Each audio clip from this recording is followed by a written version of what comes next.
சந்நியாசினிகளுக்காக கவலைப்படும் பெரியாரியவாதிகள் பெண் பிக்குகளுக்காக ஏன் கவலைப்படுவதில்லை, அவனது போலி பெண்ணியத்தன்மையாலா என பார்ப்பதற்கு முன் நம் சேனலை சப்ஸ்கிரைப் செய்து ஆதரவு தாருங்கள். உங்கள் ஆதரவு நமக்கு ஊக்கமளித்து இன்னும் நம் பங்களிப்பை சிறப்பாக செய்ய உதவும். நன்றி. இனி காணொளி. தீக்கவினரின் பெண்ணிய அறிவு மதங்களை கடந்து அனைத்து மத பெண்களுக்குமான உரிமையை விடுதலையை பற்றி பேசுகிறதா என்று கேட்டால் இல்லை என்று தான் சொல்ல வேண்டும். பெண் விடுதலையை பற்றி பேசும்போது கூட மதத்திற்கொரு பார்வை வைத்து பேசுபவன் எவ்வளவு பெரிய அயோக்கியனாக இருப்பான். அந்த அயோக்கியனாக தீக்கக்காரன் இருப்பது தான் வெட்கக்கேடு.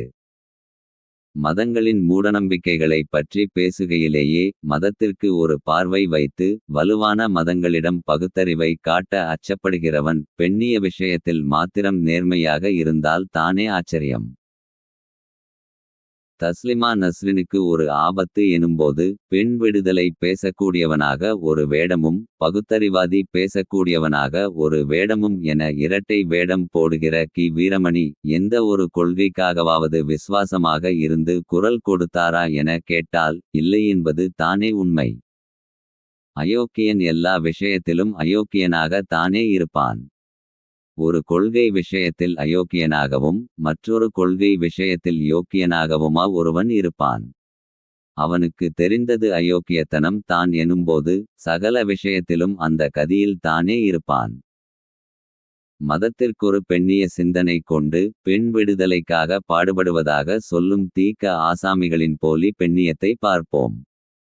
குரு சீடன் அவர்களின் குறிக்கோள் என்கிற தலைப்பில் 11 பிப்ரவரி 25 நாள் விடுதலையில் வந்தது. சீடன் கும்பமேளாவில் 7000 பெண்கள் சந்நியாசி ஆனார்களாமே. குருஜி குரு பெண்களை முன்னேற விடாமல் தடுப்பதுதானே ஹிந்துத்துவவாதிகளின் குறிக்கோள் சீடா என கூறியுள்ளது.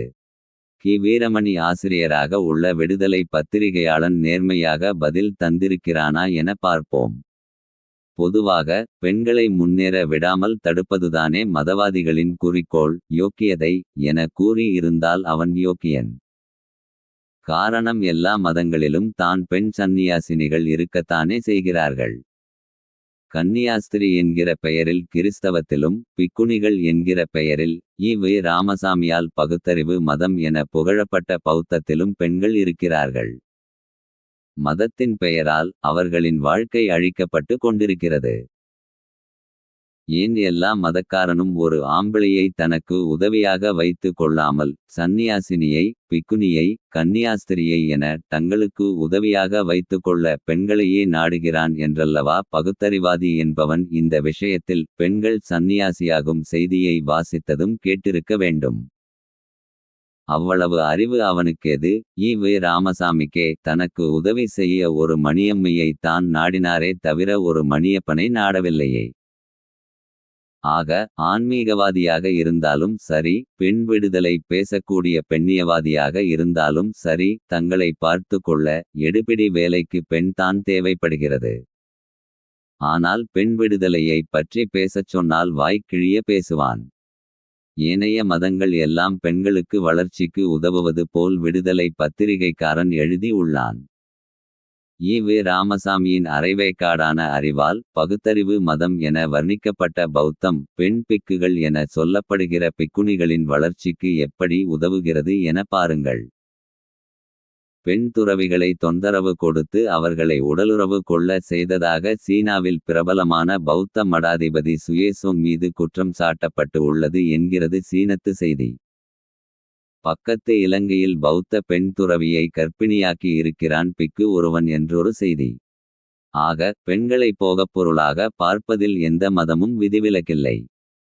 ஆனால் அதை கண்டிக்கிற தீக்கவினரின் அறிவு நேர்மையாக இல்லாமல் சில மதங்களுக்கு பெண் அடிமைத்தனம் செய்ய விதிவிலக்களிக்கிறான் போலும்.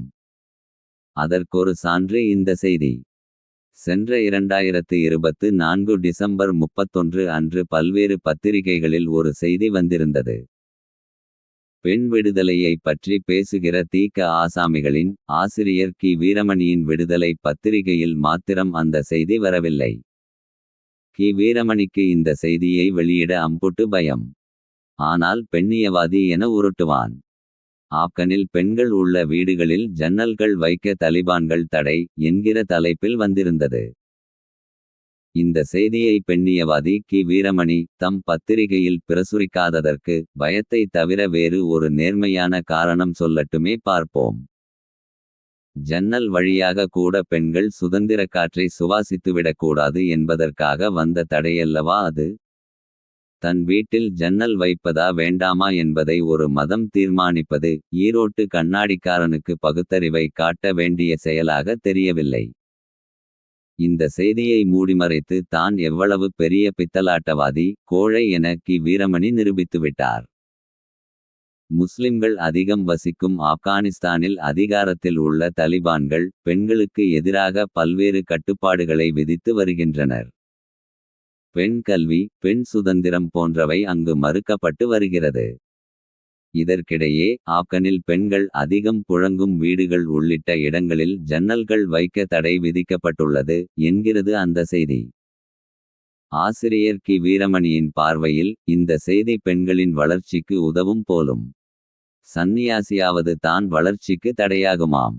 ஜன்னலில்லாத வீடுகள் சுதந்திரத்திற்கு வழிவகுக்குமாம். வழக்கம் போல் கேட்பதையே கேட்கிறோம். பெண்ணியவாதி என கூறிக்கொள்கிற கி. வீரமணி இச்செய்தியை பிரசுரிக்காததற்கு ஒரு நேர்மையான காரணம் சொல்லட்டும். தைரியமின்மை என்பதை தவிர வேறென்ன காரணம் இருக்கும். ஆப்கனாவது தூரமாக உள்ளது, அதனால் ஈரோட்டு கண்ணாடிக்கு சரியாக தெளிவில்லாமல் பார்வை தெரிந்திருக்கும். அருகில் கேரளாவில் 10 நாள் முன் ஒரு சம்பவம். அந்த செய்தியாவது ஈரோட்டு கண்ணாடிக்காரனின் பார்வையில் பட்டதா? ஆண் பெண் சமம் அல்ல, முஸ்லிம் லீக் தலைவர் சர்ச்சை பேச்சு என்கிற தலைப்பில் 30 ஜனவரி 25 பல்வேறு தினசரிகளில் வந்த ஒரு செய்தி. வழக்கம் போல் கி. வீரமணியின் பத்திரிகையில் வராத செய்தி. கேரளாவை சேர்ந்த IUML எனப்படும் இந்திய யூனியன் முஸ்லிம் லீக்கின் பொதுச்செயலர் சலாம் ஆணுக்கு பெண் சமமானவர்கள் கிடையாது என கூறி உள்ளார். கேரளாவில் காங்கிரஸ் தலைமையிலான ஐக்கிய ஜனநாயக முன்னணி எனப்படும் எதிர்க்கட்சிகளின் கூட்டணியில் IUML அங்கம் வகிக்கிறது. இதன் பொதுச்செயலராக இருக்கும் சலாம் செய்தியாளர்களுக்கு அளித்த பேட்டியில் ஆண்களும் பெண்களும் சமமானவர்கள் அல்ல. ஒலிம்பிக்கில் பெண்கள் மற்றும் ஆண்களுக்கு வெவ்வேறு பிரிவுகள் உள்ளன. ஆணும் பெண்ணும் வேறுபட்டவர்கள் என்பதால் தானே இது இருக்கிறது. ஆணும் பெண்ணும் எல்லா வகையிலும் சமம் என்று சொல்ல முடியுமா? உலகம் அதை ஏற்று கொண்டிருக்கிறதா? ஆண் பெண் சமம் என்று சொல்பவர்கள் கண்களை மூடிக்கொண்டு உலகம் இருட்டு என்பவர்கள் என்றாராம். இந்த பேட்டி தொலைக்காட்சிகளில் ஒளிபரப்பாகி கேரளாவில் சர்ச்சையானது.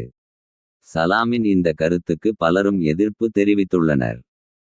ஆனால் பெண்ணியவாதி என சொல்லி கொள்கிற தி.க. பேர்வழிகள் எந்தவொரு கருத்தையும் விமர்சனத்தையும் மேற்படி ஆசாமி பேச்சுக்காக பயந்து கொண்டு வைக்கவில்லை. இந்த கருத்தையே இந்து சமூகத்தை சேர்ந்தவர் பேசியிருந்தால் 100% பகுத்தறிவை காட்டியிருப்பான். அதுவே கிறிஸ்தவ சமூகத்தை சேர்ந்தவர் பேசியிருந்தால் 50% பகுத்தறிவை காட்டியிருப்பான். இஸ்லாமியர் பேசியதால் 0% பகுத்தறிவை காட்டியுள்ளான். அச்சமும் நாணமும் நாய்களுக்கு வேண்டுமாம் என்றான் பாரதி. ஆனால் அவை தி.க. ஆசாமிகளிடம் இருப்பதை அச்சத்துடனும் நாணத்துடனும் அவர்கள் பகுத்தறிவை காட்டுவதிலிருந்து அறிய முடிகிறது. இவர்களுக்கு ஈ.வே. ராமசாமி கற்றுத்தந்த பகுத்தறிவை நினைத்து வியக்காமல் இருக்க முடியவில்லை. தி.க. ஆசாமிகளின் யோக்கியதையை காண்கிறபோது நம் மனதில் எழக்கூடிய கேள்வி ஒன்றே ஒன்று தான். ஏய்யா, உங்களுக்கு ஈ.வே. ராமசாமி எதையுமே உருப்படியாக கற்றுத் தரவில்லையா என்ன? பகுத்தறிவு பேசச் சொன்னால் அதிலும் போலி, பெண்ணியம் பேசினாலும் அதிலும் போலி. இந்த வெட்கங்கெட்ட செயலுக்கு திராவிட மகளிரும் உடந்தை என்பது போல அவர்களிடத்திலும் போலி பெண்ணியமே. பகுத்தறிவாதியாகவே இருக்க லாயக்கில்லாத பேர்வழிகள் பகுத்தறிவாதியாக இருந்தால் அதில் எவ்வளவு அனர்த்தம் இருக்கும் என இதுகளை காணும்போது உணர முடிகிறது.